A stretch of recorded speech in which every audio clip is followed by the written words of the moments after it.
السلام علیکم ورحمۃ اللہ وبرکاتہ۔ بسم اللہ الرحمن الرحیم۔ الحمد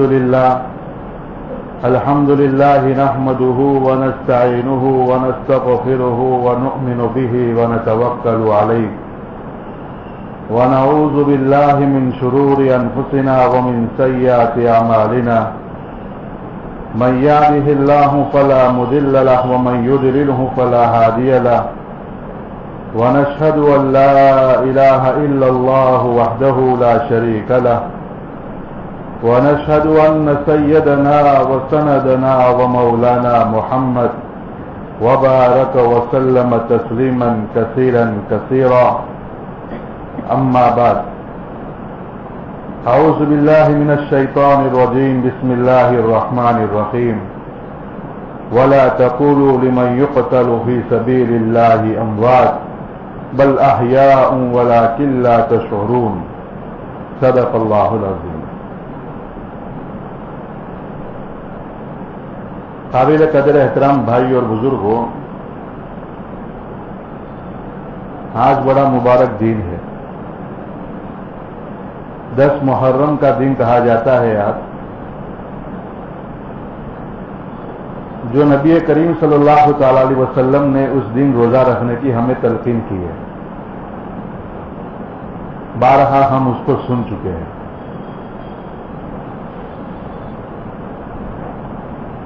اس دن میں 10 محرم میں تاریخ اسلام میں بڑے بڑے واقعات بھی رونما ہوئے ہیں۔ ایسے تو بے شمار واقعات گنائے جاتے ہیں، لیکن اکثر اس میں بہت ہی کمزور ہے۔ محدثین نے چھٹائی کر کے اس کی روایتوں پر تحقیق کر کے یہ بات کہی ہے کہ حضرت نوح علیہ السلام کی قوم کو اللہ پاک نے جو عذاب دیا تھا اور اہل ایمان کو کشتی میں اللہ تعالیٰ نے حکم سے نوح علیہ السلام نے جو سوار کیا تھا، اور پھر وہ تیرتی ہوئی جودی پہاڑ پر جو ٹھہری تھی اور پھر وہاں سے وہ لوگ زمین پر اترے تھے، وہ بھی 10 محرم کا دن تھا۔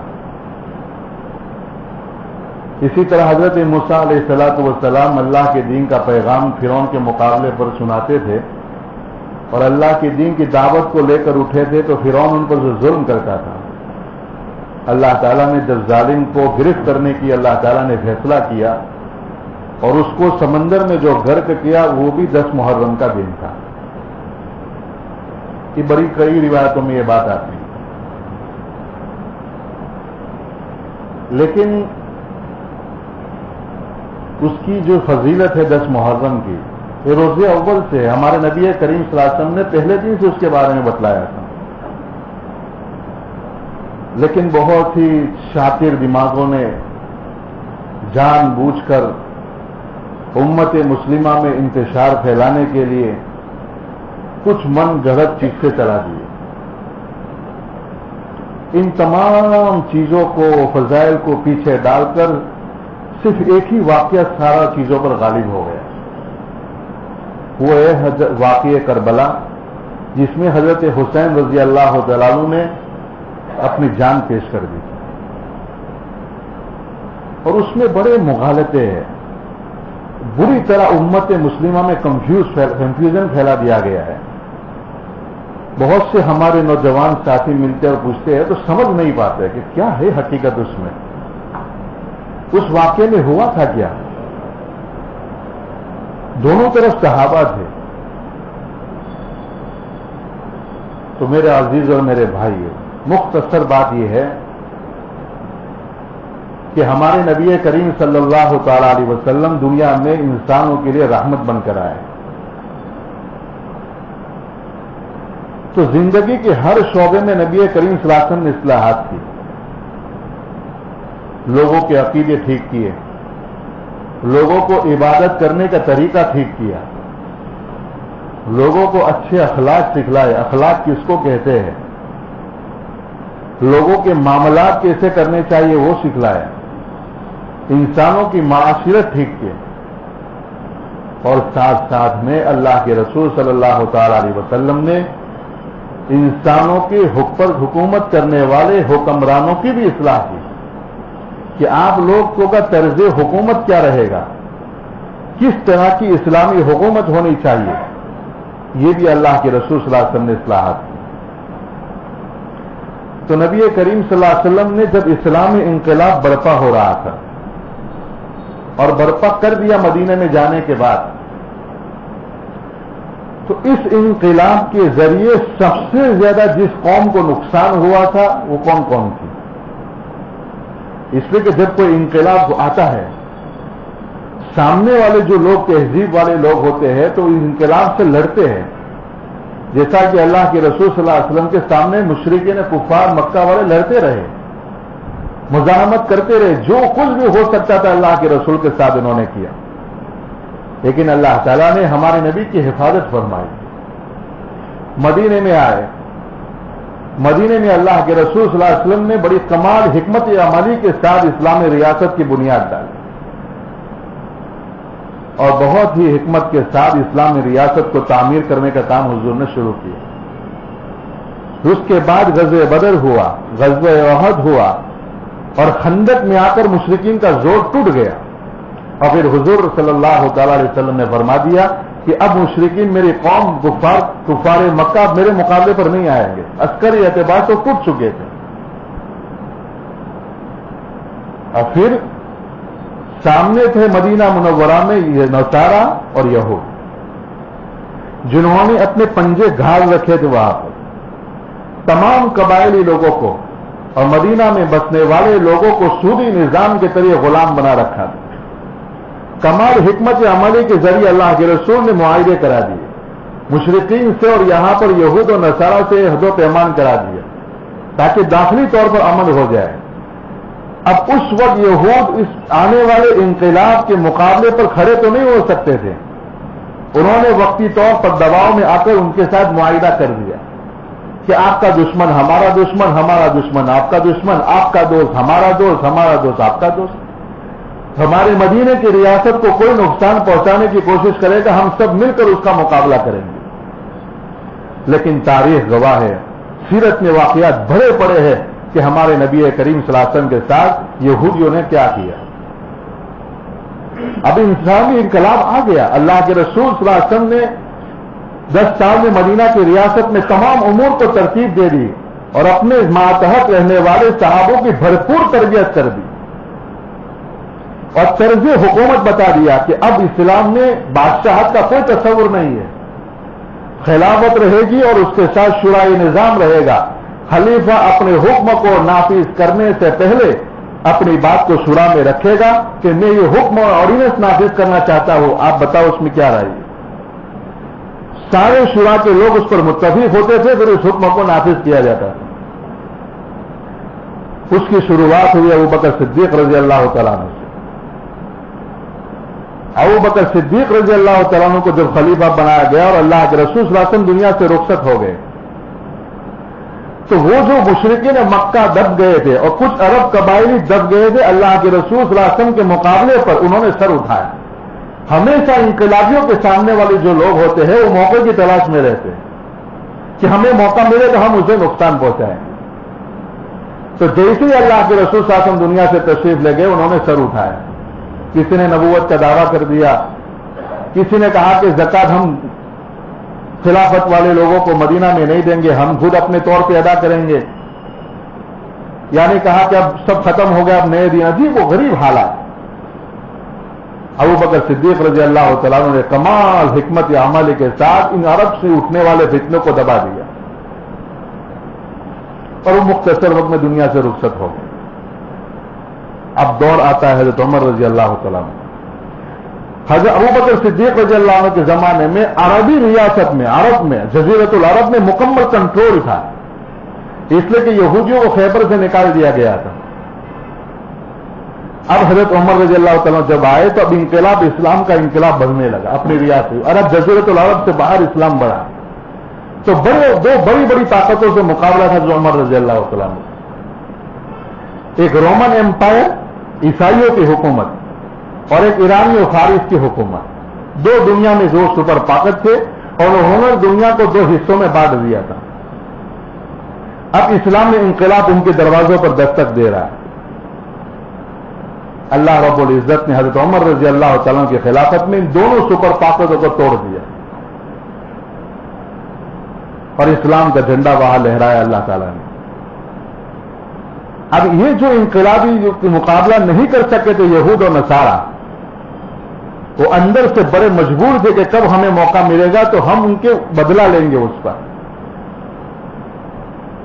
انہوں نے سازشیں کرنے کا کام شروع کرنا تھا، لیکن حضرت عمر رضی اللہ تعالیٰ عنہ کا اتنا روب اور دبدبا تھا کہ ان کی ہمت نہیں تھی کہ حضرت عمر کے مقابلے پر کھڑے ہو جائے. حضرت عمر رضی اللہ تعالیٰ عنہ دنیا سے جو تشریف لے گئے ہیں اور ان کی شہادت میں کس کا کردار تھا؟ فیروز لولو جو ایران کا رہنے والا تھا، ایران کی حکومت گر گئی تھی، سب کچھ لٹ گیا تھا ان کا، وہ کیسے ذلت برداشت کرتے ہو؟ تو ایک ایرانی بڑا جنرل تھا ہرمزان، اس نے دماغ خراب کیا تھا فیروز لولو کا، اور اسی نے حضرت عمر رضی اللہ تعالیٰ عنہ کو شہید کیا تھا. شروعات وہاں سے ہوتی ہے. کہا کہ اسلامی انقلاب کو ہم کیسے روکیں، ہم کیسے بدلا لیں، ہماری شکست کا بدلہ ہم کیسے لیں، ہماری پھر سے کیسے دنیا میں سربراہی، ہماری حکومت دنیا میں قائم ہو جائے. حضرت عمر رضی اللہ تعالیٰ عنہ شہید ہو جاتے، حضرت عثمان کی زمانہ آتا ہے. بہت سی مرتبہ ہمارے بھائی کہنے والے اور لکھنے والوں نے لکھا کہ حضرت عثمان رضی اللہ عنہ خلافت کے زمانے میں پہلے ہی دن سے انتشار تھا. ایسا نہیں ہے، 10 سال میں کوئی فتنہ نہیں ہوا ہے. بہت ہی امن و امان کے ساتھ اسلامی حکومت کا نظام چل رہا تھا اور اسلامی انقلاب دنیا کی وسیع تر وسیع ہوتا چلا جا رہا ہے. پچھلے اخیر کے 2 یا 2.5 سال وہ یہودیوں کا وہ آتا ہے عبداللہ ابن سبا مدینہ منورہ میں، اس نے حضرت عثمان رضی اللہ تعالیٰ عنہ کے ہاتھ پر اسلام کو قبول کیا اور اسلام کا لبادہ پہنا اس نے، اور بڑی عبادت کرتا تھا اور اندر بڑے عزائم لے کر آیا تھا. بڑی شاطر دماغ انسان تھا. وہ انسان کمیوں سے بھرا پڑا ہے. اس نے ان کمیوں کو تلاش کرنے کا کام شروع کیا. اب وہ مدینہ میں رہتے ہوئے لوگوں سے ملتا تھا. وہ مدینے میں اپنی زمین کو ہموار کرنے کے بعد وہ کوفہ گیا، پھر وہاں سے وہ بصرہ گیا، وہاں سے وہ شام اور مصر گیا. ان تمام علاقوں کا اس کا دورہ کرنے کا مقصد یہ تھا کہ اسلامی ریاست کے خلاف، اسلامی انقلاب کے خلاف لوگوں کو کیسے کھڑا کیا جائے. نمازیں بھی پڑھتا تھا، روزے بھی رکھتا تھا، سب کچھ تھا، اور شاطر دماغ کا علم رکھتا تھا وہ، اور اتنی خوبصورتی کے ساتھ اپنی بات چلاتا تھا. وہ سب سے پہلے اس نے جو بات چلائی بنو ہاشم کے بارے میں، خاندان نبوت کے بارے میں، لوگوں سے کہا کہ دیکھو یہ سب کچھ ہم پر احسان محمد رسول اللہ صلی اللہ علیہ وسلم کا ہے. آج ہمارے بعد مال کی فراوانی ہے، ہمارے ملکوں میں امن و امان ہے، آج ہم عزت کی زندگی گزارتے ہیں، یہ سب خاندان نبوت کا اور محمد رسول اللہ صلی اللہ علیہ وسلم کا احسان ہے. وہ آدمی غور سے سنتا تھا، ہاں بے شک. پھر کہتا تھا کہ یہ میری بات کو تسلیم کر رہا ہے. بہت خوبصورتی کے ساتھ ایک اور بات بڑھا دیتا تھا کہ دیکھو کیا ظلم ہو رہا ہے. کہ کیا ہوا؟ کہ خاندان نبوت کے بنو ہاشم کے ساتھ زیادتی ہو رہی ہے، ظلم ہو رہا ہے. ان سب کو عہدوں سے معذور کیا جا رہا ہے، ان کو عہدے نہیں دیے جا رہے، اور ساری اسلامی ریاست میں بنو امیہ چھایا ہوا ہے. یعنی وہ پرانی بات، زمانی جاہلیت میں 2 خاندانوں کے درمیان میں کشمکش چلتی رہتی تھی، بنو امیہ اور بنو ہاشم. یہ بڑے خاندان تھے، اور پہلے والے جو ہمارے 2 خلیفہ ابو بکر صدیق اور حضرت عمر، ان دونوں کا ان خاندان سے تعلق، چھوٹے قبائل سے ان کا تعلق تھا. لیکن حضرت عثمان رضی اللہ تعالیٰ عنہ بنو امیہ سے تھے. اس شوشے کو اس نے اٹھایا. اس زمانے میں بھی ہوتا رہتا، وہ اس زمانے میں اس طرح کشمکش ہوتی رہتی تھی کہ بھئی ہم نے حاجیوں کو اتنا کھانا کھلایا، اتنے 1000 لوگوں کو، تو بنو ہاشم کہتے تھے کہ ہم نے اتنوں کو کھلایا، ہم نے اتنی سواریاں دی. تو اس طرح کی کشمکش ان کی وہاں ہوتی رہتی تھی. اس نے اثر نو اس نے اس بات کو بھڑکایا کہ بنو ہاشم کو پیچھے رکھا جا رہا ہے. حالانکہ اللہ کے رسول صلی اللہ تعالی علیہ وسلم کو یہ پتا تھا کہ میری امت میں اس طرح کے فتنے برپا ہوں گے، اپنی موت سے پہلے انصار کو جمع کیا اور فرمایا کہ انصار کو جمع کرنے کے بعد اللہ کے رسول صلی اللہ تعالی وسلم نے فرمایا کہ انصار میری دنیا سے جانے کے بعد تمہارے ساتھ ایک ناانصافی ہوگی، تو یہ ہوگی کہ تمہیں عہدے نہیں دیے جائیں گے، تمہیں گورنر نہیں بنایا جائے گا۔ بتاؤ انصار تم کیا کرو گے اس وقت؟ یہ سوال کیا حضور نے انصار، کیونکہ دونوں کی قربانی تھی، مہاجرین کی بھی قربانی تھی، انصار کی بھی قربانی تھی، تو ظاہر سی بات ہے کہ دونوں کی کوشش رہے گی کہ اسلامی ریاست میں ہمارا دونوں کا 50% کی بھاگیداری رہے۔ جیسا کہ خلیفہ آپ کا ہے تو شورا میں 50% لوگ ہمارے بھی ہونے چاہیے۔ اگر آپ کے پاس آپ کی 10 گورنر ہے تو ہمارے بھی 10 گورنر ہونے چاہیے۔ اللہ کے رسول نے انصار سے پوچھا تو انصار نے کہا کہ اللہ کے رسول آپ بتائیے ہم کیا کریں؟ کہا کہ انصار تمہیں دور رکھا جائے گا، لیکن یہ انصار تم ان سے جھگڑا مت کرنا، تم صبر کرنا، یہاں تک کہ صبر کرنا کہ تم مجھے حوض کوثر پر ملنا، میں تمہیں اللہ سے حق دلاؤں۔ وہیں پر سے فتنے کو دبا دیا۔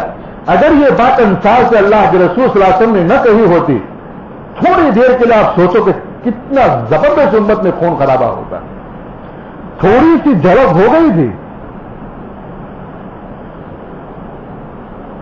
عبادہ ابن صامت نے ابو بکر صدیق رضی اللہ تعالیٰ کی خلافت سے پہلے انصار کو ایک جگہ پر جمع کیا تھا اور یہ کہا تھا کہ ایک امی سے امیر امی سے اور ایک امیر تم میں سے۔ کمال حکمت عملی کے ساتھ ابو بکر صدیق اور حضرت عمر نے اس معاملے کو سلجھا دیا تھا، ورنہ فتنہ بھرپور یہودیوں نے کوشش اور منافقین نے کر دی تھی کہ امت لڑ پڑے۔ اب وہ لوگ دب گئے، حضرت عثمان کا زمانہ آتا ہے،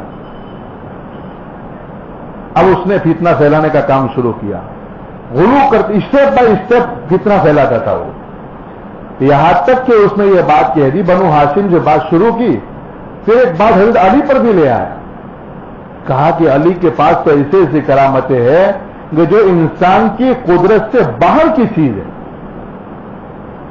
اس کو آسان اگر سمجھنا ہو، عربی کی عبارت اس کے اصطلاحات علماء نے استعمال کیے، یہ ہندو لوگ جو کہتے ہیں کہ بھگوان کا اوتار ہے اس میں، وہی بات ہو گیا تھا کہ علی میں تو اللہ کا اوتار ہے۔ اس طرح اس نے بہت بڑی تعداد میں ٹولہ تیار کر دیا اور بنو امیہ کے گورنروں کی کمیاں تلاش کرتے تھے، یہ اس نے اتنا مال کیا، یہ اس نے اتنا مہنگا گھوڑا لے لیا، یہ اس نے ایسا کر دیا، یہ اسے اس کے کھانے ایسے ہوتے ہیں، یہ اس کا رہنے کا انداز یہ ہوتا ہے، یہ ساری کمیاں امت کے سامنے بیان کرتا ہے۔ کتنی شاطرانہ انداز وہ کیا کرتے تھے کہ بصرہ کے گورنر کی برائی مصر میں جا کر کرو، مصر کے گورنر کی برائی کوفہ میں کرو، کوفہ کے گورنر کی برائی دمشق میں جا کر کرو، دمشق کے گورنر کی برائی مکے اور مدینے میں کرو، اور ساتھ میں جب بات بڑھتی تھی کہ ہاں وہ ایسا کر رہا ہے وہ ایسا کر رہا ہے تو ایک شوشہ اور بڑھا دیتا ہے۔ یہ سب کمی عثمان کی ہے۔ بہت بڑی تعداد میں لوگ جمع ہوئے اور اس نے وہ ٹولہ تیار کیا سوائیوں کا، جس نے مدینہ پر یلغار کر دی، جس کے نتیجے میں حضرت عثمان رضی اللہ تعالیٰ کی شہادت ہو گئی۔ حالانکہ حضرت عثمان رضی اللہ تعالیٰ کی شہادت کے بارے میں لوگ الزام دونوں طرف، ناسبی لوگ حضرت معاویہ کے فیور کرتے ہوئے یہاں تک چلے جاتے ہیں کہ عثمان کے قاتل میں علی بھی شریک تھے۔ میرے عزیزو، اتنا حساس مسئلہ ہے یہ کہ 1,00,000 مرتبہ ہم کو سوچنا چاہیے اس مضمون کے بارے میں۔ ادنا سی صحابہ کی گستاخی ہمارا ایمان کا لالا پڑ جائے گا، خاموش رہنا چاہیے، سمجھ میں نہیں آتا ہے۔ اس لیے تھوڑی سی کنفیوژن کو میں آپ کو دور کرنا چاہتا ہوں کہ معاملہ ہوا تھا کیا۔ اس میں یہودیت کی ذہن کام کر گیا تھا۔ حضرت عثمان کے زمانے میں نقل خطوط سب بہت تفصیل سے چیزیں ہیں، اس نے جو کنفیوژن پھیلایا تھا، لیکن حضرت عثمان رضی اللہ تعالیٰ عنہ کے سامنے جب یہ حالات قابو سے باہر ہو گئے تو امیر معاویہ اس وقت گورنر تھے شام کے، 17 سال سے چلے آ رہے تھے، بہت سے لوگ اعتراض کرتے کہ بنو امیہ کے لوگ گورنر ہو گئے. ارے میرے بھائی، حضور صلی اللہ علیہ وسلم نے بھی ان کو گورنر بنایا تھا، ابوبکر صدیق نے بھی ان کو گورنر بنایا تھا، حضرت عمر نے بھی ان کو گورنر بنایا تھا. اور حضرت عمر رضی اللہ تعالیٰ عنہ نے جو اپنی ریاست اسلام میں جو احکام نافذ کیے تھے، جو قوانین اور ایگریمنٹ جن قوموں کے ساتھ کیے تھے، جو ٹیکسز جس قوموں پر لگائے تھے، جو گورنر جو لوگوں کو تعینات کیا تھا، حضرت عثمان نے بھی اس کو نہیں بدلا تھا اور حضرت علی نے بھی نہیں بدلا تھا. تو امیر معاویہ 17 سال سے وہاں سے چلے آ رہے تھے. اب یہاں حضرت عثمان رضی اللہ تعالیٰ عنہ کی شہادت ہو گئی. شہادت ہو جانے کے بعد مدینہ تو حالات باغی ٹوٹ پڑے تھے اس پر. کتنی بڑی تعداد میں وہ باغی آ گئے تھے اندر. حالات کا قابو میں لانا سب سے پہلے ضروری تھا حضرت علی رضی اللہ تعالیٰ عنہ. ابھی امت کسی کے ہاتھ پر بیٹھ نہیں ہوئی تو حضرت علی رضی اللہ تعالیٰ عنہ مدینہ کو چھوڑ کر مکے چلے گئے. بڑے بڑے کبار صحابہ موجود تھے. انہوں نے حضرت علی سے کہا کہ کیسے ہے امت بغیر خلافت کے رہے اور اس روئے زمین پر سب سے زیادہ مستحق آپ ہو. حضرت عمر رضی اللہ تعالیٰ عنہ جو 6 لوگوں کو طے کیا تھا، عبد الرحمن ابن عوف، حضرت سعد ابن ابی وقاص، حضرت طلحہ، حضرت زبیر، حضرت عثمان، حضرت علی، اس میں حضرت عبد الرحمن ابن عوف انتقال کر گئے تھے. سعد ابن ابی وقاص زندہ تھے، طلحہ اور زبیر، علی اور عثمان بھی زندہ تھے. حضرت عثمان بھی شہید ہو گئے. حضرت طلحہ اور زبیر نے تو صاف انکار کر دیا. سعد ابن ابی وقاص نے یہ بھی انکار کر دیا کہ مجھے گورنر، مجھے حاکم نہیں بننا ہے، خلیفہ مجھے نہیں بننا ہے. بڑا اصرار ہوا کہ آپ بیعت کر دیجیے امت. تو حضرت علی رضی اللہ تعالیٰ نے جب بیعت کرنے کا ارادہ کیا تو کچھ لوگوں نے مخالفت کی تھی. مخالفت کیا کی تھی؟ وہ بھی بڑی اس میں ان مخالفت کرنے والوں میں ایک ان کے بیٹے بھی تھے. وہ کون تھے؟ حضرت حسن رضی اللہ تعالیٰ. انہوں نے کہا کہ ابا جان تم بیعت نہ کرو. تو کہا کہ تم دیکھ نہیں رہا بدری صحابہ اتنی بڑی تعداد میں لوگ مجھے اصرار کر رہے، طلحہ اور زبیر سب مجھے بڑے بڑے صحابہ کہہ رہے، میں کیا کروں؟ کہا کہ بابا بیعت نہ کرو، اس لیے آپ تو تاریخ کو پڑھیں گے نا تو سیاسی فیصلوں کے معاملے میں حضرت حسن کے بعد سیاسی فیصلے حضرت علی سے بھی آگے بڑھ جاتے. ایسی زبردست ان کو اللہ تعالیٰ نے سیاسی بصیرت عطا فرمائی. انہوں نے کہا کہ بابا آپ بیعت نہ کرو ورنہ قیامت تک کے لوگ تمہیں تو عثمان کا قاتل گنیں گے. تو کیا کروں میں کہ جتنے بھی اسلامی سلطنت میں گورنر سب کو مسجد میں بلاؤ، ان سب کو یہاں پر بلاؤ اور ان کے سامنے آپ اپنی بات رکھیے اور ان سے بیعت لیجئے، پھر ان کو آگے جا کے کہیے کہ اپنے اپنے علاقوں میں میرے ہاتھ پر بیعت لو. حضرت علی نے کہا بیٹا کیسے ہو سکتا ہے، کب وہ آئیں گے، کتنا بڑا پروسیس ہو جائے گا یہ. کہا کہ ابا کچھ نہیں ہوتا ہے. 40 سال تک مدینہ، 40 دن تک مدینہ منورہ کو باغیوں نے گھیر لیا تھا. پوری مدینہ ریاست اسلام سے کٹا رہا، خلافت باقی رہی، کچھ نہیں ہوا. لیکن آپ یہ نہ کریں. بہرحال صحابوں نے ان کے ہاتھ پر بیعت کیا، علی رضی اللہ تعالیٰ عنہ امیر بن گئے. سب سے پہلا سوال بنو امیہ کی طرف سے آیا. اس بات کو آپ سمجھ لیں کہ حضرت امیر معاویہ رضی اللہ تعالیٰ عنہ خلافت کے دعوے دار نہیں تھے. لوگ جو کنفیوژن پھیلاتے کہ معاویہ بھی خلافت کے دعوے دار تھے، نہیں میرے بھائی، کبھی بھی انہوں نے خلافت کا دعویٰ نہیں کیا. اور اپنی زندگی میں جب تک حضرت علی رضی اللہ تعالیٰ عنہ زندہ رہے اور امت نے ان کے ہاتھ پر بیعت نہیں کی، تب تک انہوں نے کبھی اپنے آگے امیر المؤمنین بھی نہیں لکھا ہے. ان کا ایک مطالبہ تھا. بنو امیہ تھے، وہ بھی کہا کہ عثمان کے قاتلوں کو بچلا لو، پھر سب کچھ ہم آپ کے ہاتھ پر بیعت کریں گے. اب حضرت معاویہ رضی اللہ تعالیٰ عنہ کا اصرار بڑھ گیا، اسی طرح عائشہ کا بھی اصرار بڑھا. اب کہیں گے کہ حضرت علی رضی اللہ تعالیٰ عنہ نے بدلہ کیوں نہیں لے رہے تھے؟ ایک سوال پیدا، آج کی نئی جنریشن کرتی ہے سوال. تاریخ میں بھی لوگوں نے سوالات اٹھائے، ناسبی قسم کے لوگوں نے، کیوں نہیں لیا؟ بھائی بعض حکمرانوں کے سامنے سیاسی ایسی مجبوریاں ہوتی ہے کہ وہ کام نہیں کر سکتے ہیں. اس کام کرنے کی وجہ سے بڑا نقصان ہو سکتا ہے. تو امیر معاویہ رضی اللہ تعالیٰ عنہ نے خلافت کے دعوے دار نہیں تھے، ان کی خلافت کو تسلیم بھی کرتے تھے، لیکن ان کا احتجاج تھا جیسا ہمارے ملک میں ہوتا ہے نا بھائی، ملک کے کانسٹیٹیوشن کو، ملک کی مخالفت نہیں کر سکتے آپ ورنہ باغی کہلائیں گے آپ. آپ کو پھر پھانسی. لیکن حکومت کی مخالفت کر سکتے ہیں آج، جیسا کہ میں اور آج لوگ سب کر رہے ہیں، مودی سرکار کے خلاف بول رہے ہوں. ہماری جمہوری حق حاصل ہے کہ مہنگائی بڑھے، لوگ آتے، کوئی سزا نہیں ہوگی، کیونکہ ہمارا حق ہے. روز اول سے چلا آ رہا ہے اور اسلام نے بھی یہ حق دیا ہے کہ جائز تم حکومت کے خلاف یہ بات کہہ سکتے ہو. ارے امیر معاویہ احتجاج کرتے تھے اور احتجاجاً انہوں نے بیعت نہیں کی کہ آپ ان کے قاتلوں کا بدلہ لو. بہت پیشر بڑا تو ایک مرتبہ کوفہ کی جامع مسجد میں حضرت علی رضی اللہ تعالیٰ عنہ نے خطبہ دیتے ہوئے کہا کہ ہم عثمان کے قاتلوں کو قصاص کا بدلہ لینا چاہتے ہیں، تم ساتھ دو گے؟ 10,000 کوفی کھڑے ہو گئے اور کہنے لگے ہم قاتل ہے، ہمیں قتل کرو، ہم قاتل ہے، ہمیں قتل کرو. بتائیے، شدید انتشار پھیل گیا. اب کیا کر سکتا ہے امیر المومنین اس کو کہ قاتل کو ڈھونڈنے جاؤں گا تو وہ خود بھی خطرے میں آ جائیں گے اور ریاست میں انتشار پھیل جائے گا اور باطل اسلامی سرحدوں پر انتظار کر کے بیٹھا تھا کہ ہم ان پر حملہ آور ہو جائے. 6 سال تک یہ موقع نہیں آ سکا کہ ان کی بدلہ لے سکے. دوسری طرف لوگ یہ بھی کہتے ہیں کہ امیر معاویہ نے کیوں نہیں لیا، جب وہ آئے ہیں تو کیوں انہوں نے قتل. بعض روایتوں میں ملتا ہے کہ انہوں نے کچھ لوگوں کو قتل کیا تھا. تو ایک وضاحت کنفیوژن یہ دور ہو گیا کہ امیر معاویہ حضرت علی رضی اللہ تعالیٰ عنہ کے مقابلے پر امیر المومنین اور خلیفہ کی حیثیت سے نہیں آئے، احتجاج تھا یہ ایک چیپٹر پورا ہوا. اب آتے حضرت حسن رضی اللہ تعالیٰ. حضرت حسن 6 مہینے رہے. بہت سے لوگ اعتراض کرتے کہ وہ خلیفہ بنے اور پھر کیوں پھر گئے، کیوں چھوڑ گئے انہوں نے خلافت.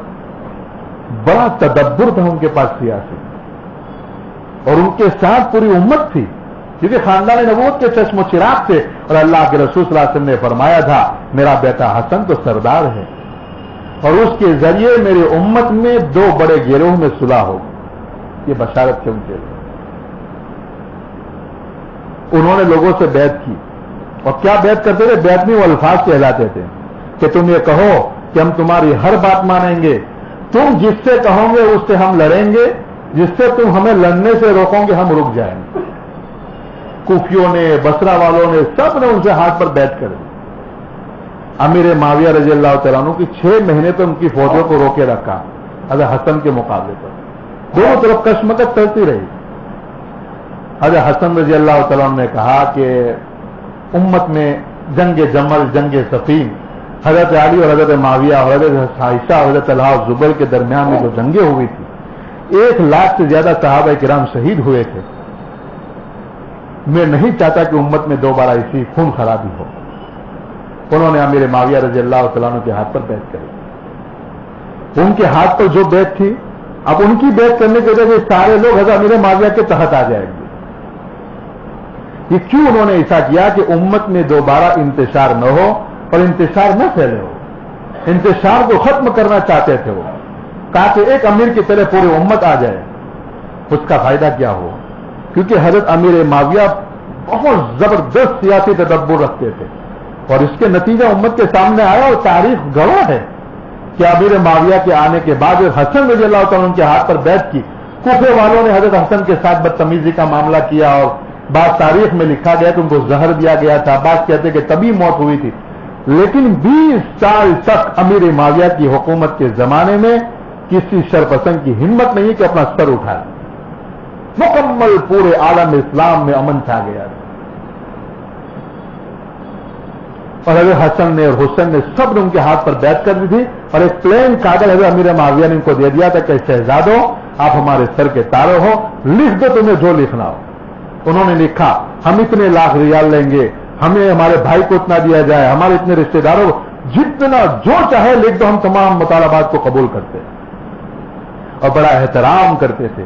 جب وہ کوفہ میں حضرت حسن آئے ہیں ان کو منبر پر بٹھایا اور امیر معاویہ ان کے نیچے بیٹھ گئے اور پھر انہوں نے خود بیعت کیے. حسین سے بھی کروائی، سب سے کروائی کہ سب امیر معاویہ کے ہاتھ پر بیعت کر دو.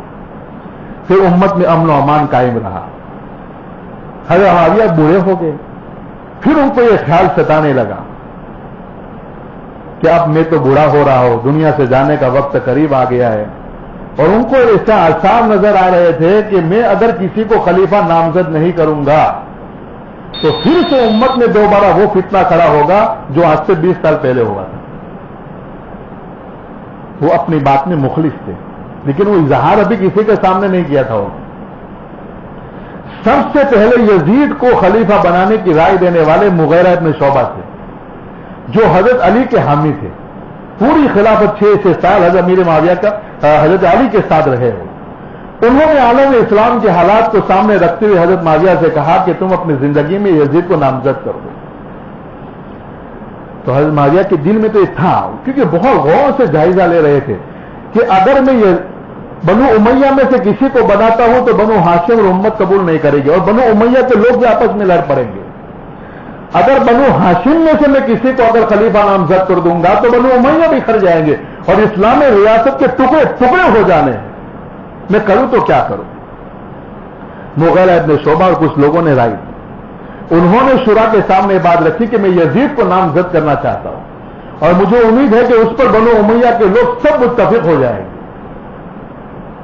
بہرحال ان کو نامزد کر دیا گیا، ان کے نام پر بیعت لی گئی.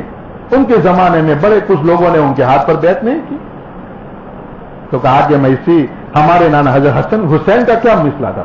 وہی تو کہتے تھے کہ ہمارے نانا جان نے بادشاہت کو ختم کی ہے.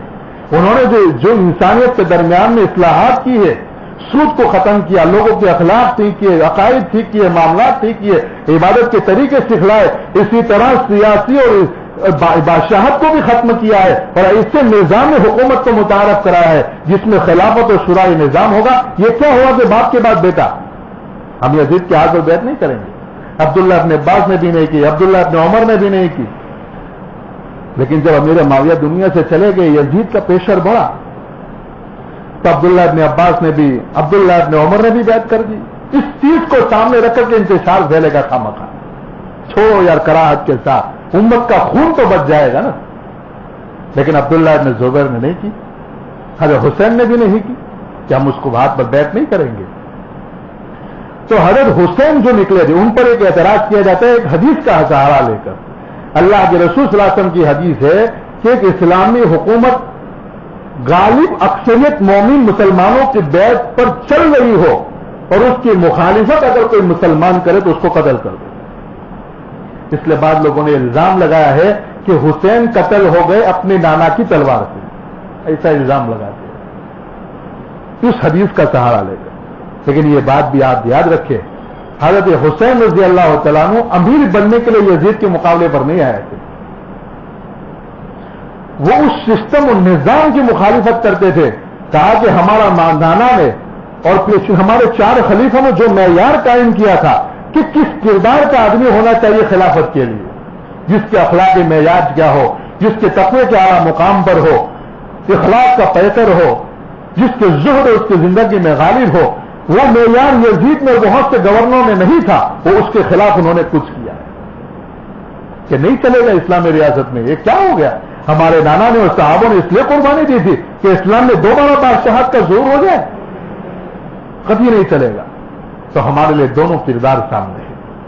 ایک حضرت حسن کا کہ انہوں نے تمام تر قابلیت کے باوجود امت مسلمہ میں اتحاد کے لیے اور خون خرابہ سے بچنے کے لیے اپنے حق کو چھوڑ دیا کہ میں اپنا حق چھوڑ رہا ہوں، معاویہ کے ہاتھ پر بیعت کراؤ. یہ ہمارے لیے تقلید ہے کہ جب بھی کوئی ایسا موقع ہو جائے کہ امت میں انتشار ہو، خلف فشار ہو، فساد ہو، فتنہ برپا ہو، تو اس وقت مسجد کے متولی کو، مدرسے کے محتمم کو، کسی تنظیم کے سربراہ کو، کسی ملک کے حکمران کو چاہیے کہ امت میں انتشار پھیلنے کے بجائے اپنا حق چھوڑ دے. یہ حضرت حسن کا کردار ہمیں پیش کرتا ہے.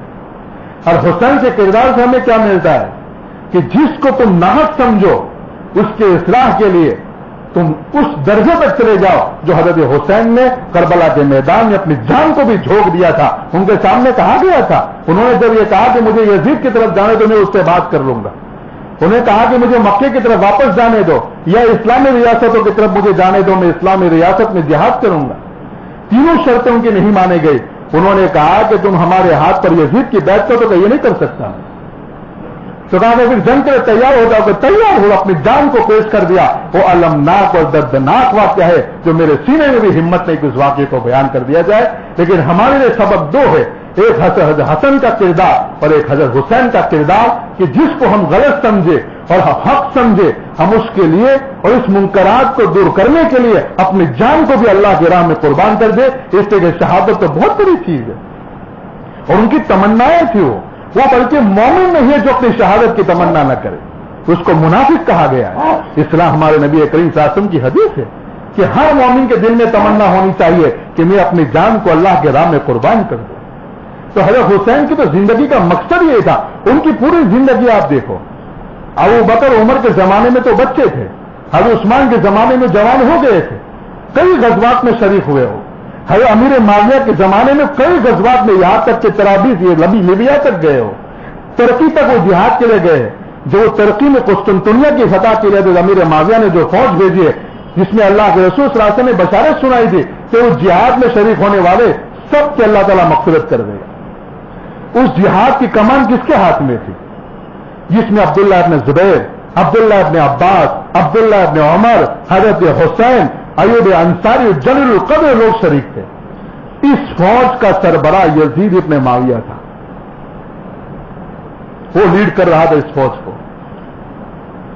پوری زندگی بہت سے لوگوں مغالطے سے حضرت حسین تو شہزادے تھے, اس حکومت کی لاناسبی لوگ اس طرح کا الزام لگاتے, حالانکہ کبھی جب سے وہ جوان ہوئے کبھی چین سے نہیں بیٹھے ہیں. اپنی نانا کا لائحہ اور مشن دنیا میں نافذ کرنے کے لیے اپنی جان کی بازی لگاتے رہے. لیکن جس وقت انہوں نے یزید کو سمجھا کہ فاسق آدمی ہے, فاجر آدمی ہے, تقوی کے اس مقام پر نہیں ہے, اس کے خلاف اٹھ کھڑے ہونا چاہیے, انہوں نے کسی کی کوئی پرواہ نہیں کی. کہا کہ میں اپنے طور پر جو کر سکتا ہوں کر دوں گا. انہوں نے اپنی جان اور اپنے خاندان نبوت, اپنے چشم و چراغ کے ساتھ سے ان سب کو رائے حق میں جھونک دیا اور امت کے لیے نمونہ قائم کر دیا کہ حق کے بارے میں اپنی جان اس طرح قربان کی جاتی ہے. اس لیے میرے عزیزو ہمارے لیے پیغام ہے, اس وقت بھی ہمارے سامنے باطل کی یلغار ہو رہی ہے, ہمارے اسلام پر حملہ ہو رہا ہے, ہمارے دین اسلام کی جڑوں کو کھوکھلی کرنے کی کوشش کی جا رہی ہے. ہمارے لیے بھی ضروری ہے کہ ہم تن اور من دھن کے ساتھ اور پوری قربانی کے ساتھ کھڑے ہو جائے, استقامت کے ساتھ کہ ہم کسی قیمت پر اسلام پر آنچ نہیں آنے دیں گے, چاہے ہماری جان چلی جائے. اللہ تعالیٰ مجھے اور آپ کو دین اسلام کے لیے قربانی دینے کی توفیق عطا فرمائے, جس طرح حضرت حسن اور حضرت حسین رضی اللہ تعالیٰ عنہ نے قربانی دے دی. اللہ تعالیٰ امت مسلمہ میں امن و امان قائم فرمائے. جن جن علاقوں میں مسلمان پریشان ہے اللہ تعالیٰ ان کی مدد فرمائے, ان کی نصرت فرمائے. اور اللہ تعالیٰ سے دعا ہے کہ اس 10 محرم کے دن جس طرح فرعون کو سمندر میں گھر کر کے اللہ تعالیٰ نے اہل ایمان کی مدد فرمائی تھی, رب العالمین سے بھی دعا ہے کہ اللہ تعالیٰ جو ظالم امریکہ اور روس اور برطانیہ اور فرانس اس امت مسلمہ پر جو ظلم کر رہے اور ہمارے ملک کے حکمران, اللہ تعالیٰ سے دعا ہے کہ ان فرعونوں کو بھی سمندر میں گھر کے کر دے اور اللہ تعالیٰ اس امت کو نجات عطا فرمائے. اللہ رب العزت سے دعا ہے اور اللہ سے دعا ہے کہ جب تک دنیا میں جینا مقدر ہے ایمان کے ساتھ اور ہدایت کے ساتھ اور صراط المستقیم پر زندگی گزارنے کی توفیق عطا فرمائے. اللہ میرا اور آپ کا اور پوری امت مسلمہ کا حامی اور ناصر ہو, آمین یا رب العالمین. السلام علیکم ورحمۃ اللہ وبرکاتہ.